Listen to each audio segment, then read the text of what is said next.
है direct selling का। Direct selling के फ्रेंचाइजिंग मॉडल को लोगों ने अंतर्राष्ट्रीय स्तर पर अपनाया है, लेकिन डायरेक्ट सेलिंग के बारे में अधिक जानकारी पाने से पहले हमें ट्रेडिशनल मार्केटिंग को समझ लेना उचित होगा। ट्रेडिशनल मार्केटिंग जैसा नाम वैसा काम। ट्रेडिशनल मतलब as old concept. Traditional market में मैन्युफैक्चरर डायरेक्टली कंज्यूमर्स तक नहीं पहुंच पाता।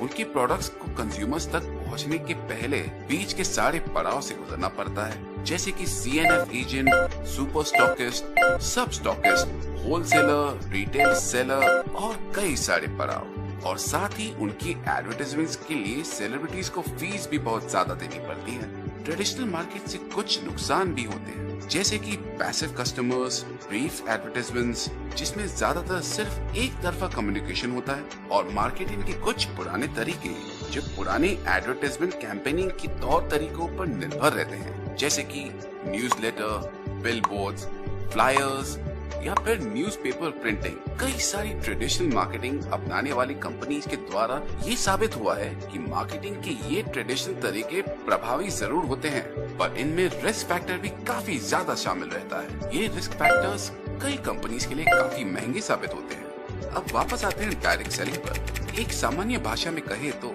डायरेक्ट सेलिंग मतलब आप अपने प्रोडक्ट की मार्केटिंग डायरेक्टली अपने कंज्यूमर से करते हो, वो भी आमने सामने बैठकर बात करके। ये काम कहीं भी हो सकता है, या तो उनके घर या फिर आप ही के घर पर। डायरेक्ट सेलिंग में कंज्यूमर ही डिस्ट्रीब्यूटर होता है, जिसमें वर्ड ऑफ माउथ एडवर्टाइजमेंट होने की वजह से लगभग 60% मार्केटिंग एक्सपेंस की बचत हो जाती है।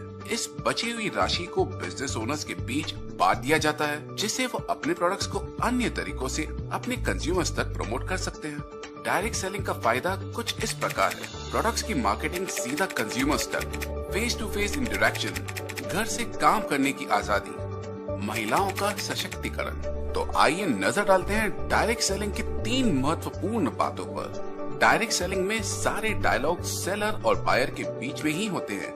10 से 30 मिनट तक प्रोडक्ट ट्रेनिंग सेशन होता है और सेलर खुद ही कंज्यूमर होता है।